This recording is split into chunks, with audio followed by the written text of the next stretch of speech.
Tiger Woods had everything in his prime. Great performances, crazy brand deals, and a beautiful wife. From 1999 to 2004, Woods went on a run of achievements that will likely never be seen again. But Tiger was known for breaking all expectations even after his prime, which nearly led him to breaking his own biggest accomplishment several times. And this is one of those stories, but buckle up because this is also one of his saddest moments as well.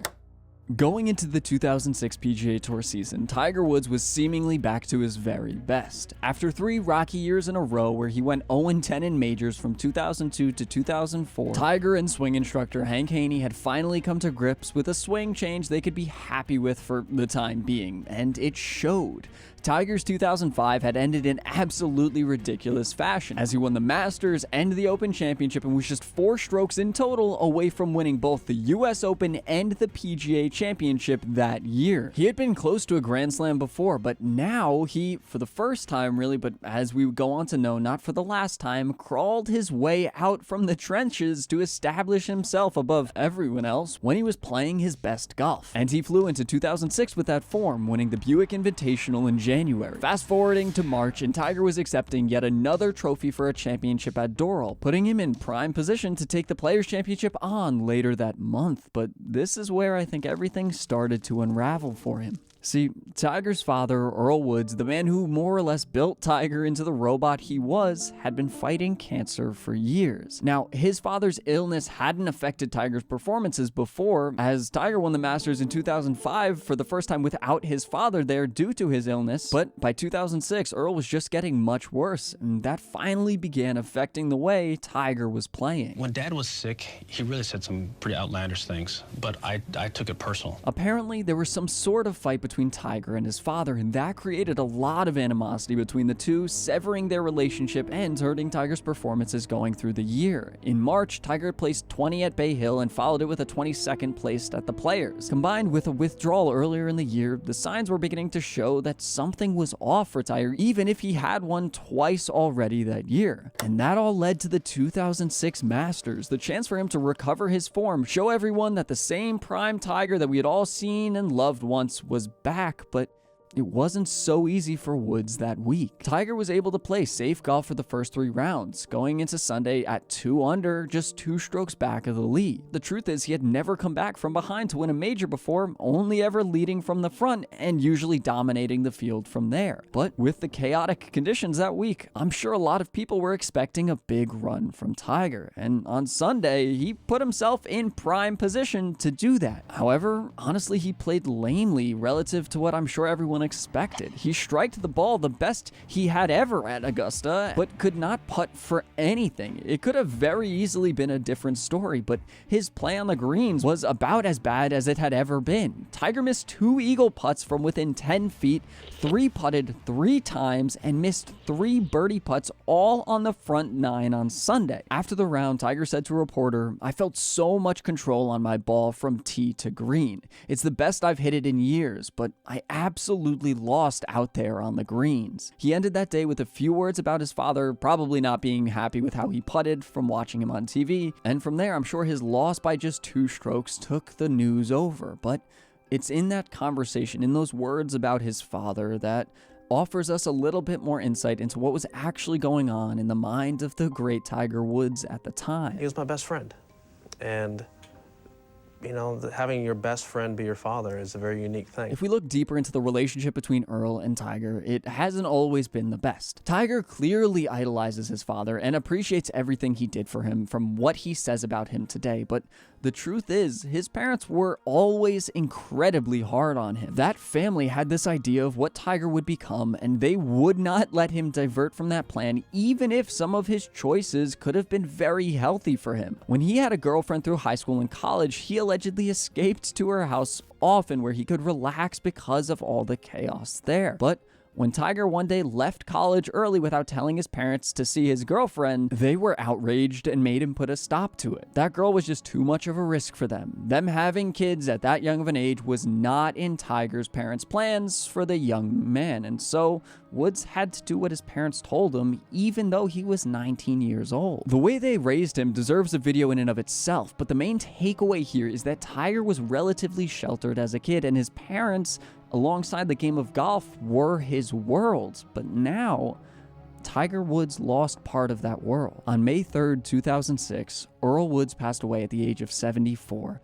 not only leaving Tiger without his father, but leaving him on a bad note as well. They had been fighting at the time, and so Tiger may not have been able to say all the things he wanted, straining their relationship and deeply affecting his abilities on the course, as I'm sure we can all understand. How is he supposed to focus on tournaments when he had just lost the man who taught him everything, who made it possible for Tiger Woods to become the best? Well, Tiger couldn't do it, and it turns out that that Masters he had failed to take control of in the so many moments that he had to do so was the last tournament his father would ever see him play in. After taking a month off from golf, Tiger walked into the 2006 US Open at Winged Foot and walked out 2 days later, missing the cut by 3 strokes and ending his record-tying streak of 39 consecutive cuts made in majors. Tiger wasn't able to put it together through his struggle. No clear ability on the course could overpower the pain he was clearly suffering, and rightly so. But then, something happened and a switch was flicked inside of Tiger Woods. We've seen throughout the years Tiger entertain a certain flow state, one that led him to the Tiger Slam and brought him a 15th major despite all the odds against him. But in 2006, I think it was something else, something that Tiger likes to call having his father as his 15th club on the course. And that, well, brought him into a phase that was arguably and very nearly his best run of form ever seen in his entire career. Going into the 2006 Open Championship at Royal Liverpool Golf Club, as per usual, all eyes were on Tiger Woods. Could he come back? Could he recover his form? Or would we see another fumble like earlier that year? Golf pundits claimed that the sporting world needed Tiger of old back, needed him to meet with the top of the pack at Liverpool because that's what brought fans around and inspired interest in the sport. They claimed that golf was diminished without Tiger Woods in it, but in it, Woods would be that July. Leading to the Open, Woods had already turned in a solid second place finish at that year's Western Open, recovering from the US Open pretty well and was priming his starter. The only question was how hot would he come out of the gates?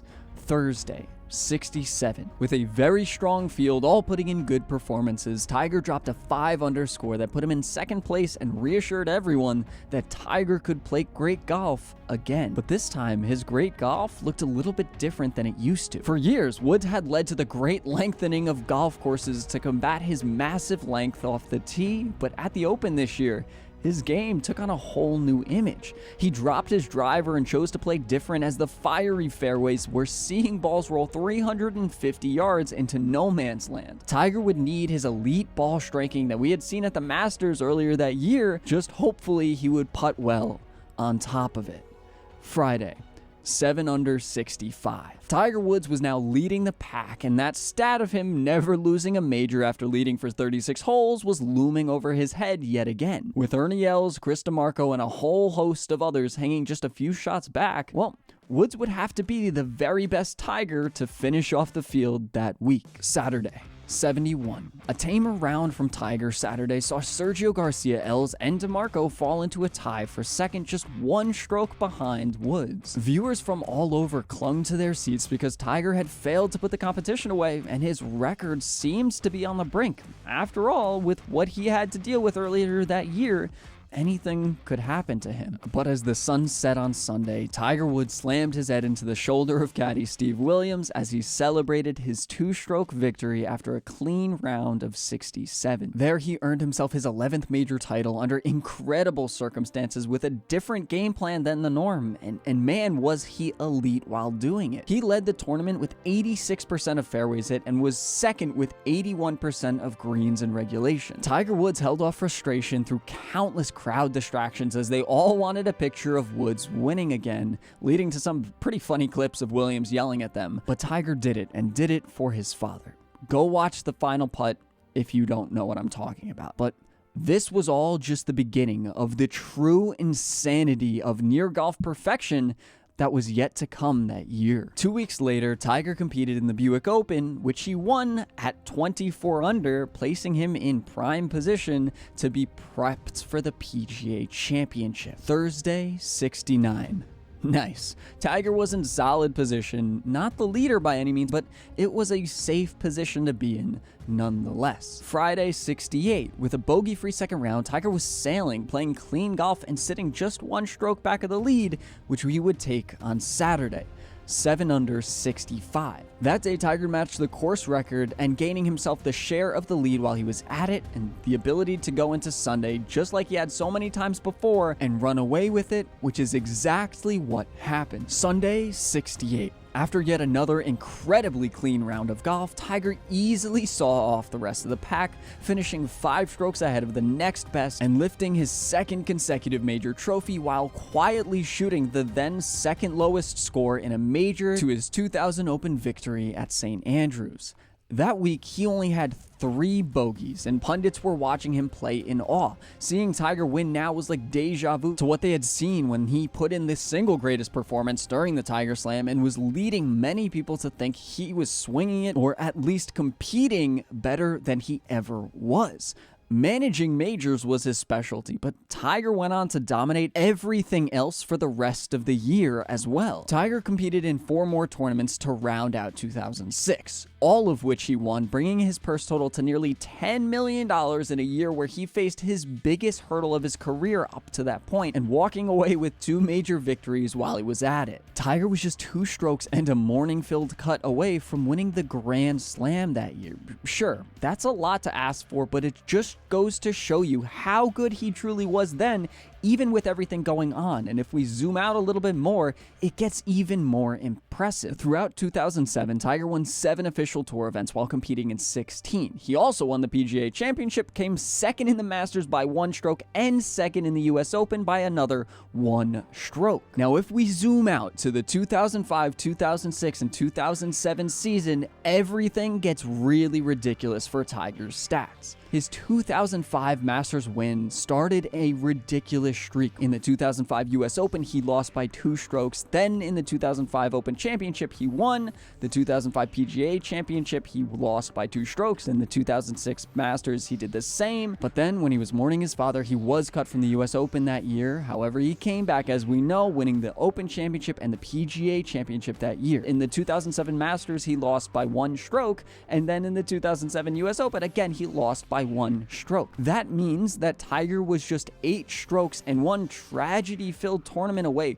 from 10 straight major wins. That's not to say making up that ground is easy by any means, as Jack Nicklaus finished in second in majors more than he actually won them. But I just wanted to throw this period of seasons into the ring for one of the most dominant eras in Tiger's history, and one we should remember right alongside 1999 and 2000. He did all of this against all odds with the loss of his father, and that deserves so much credit, it's unbelievable. But thank you all again for watching this video. Let me know what you think. When was Tiger in his prime, and how close was he in these years?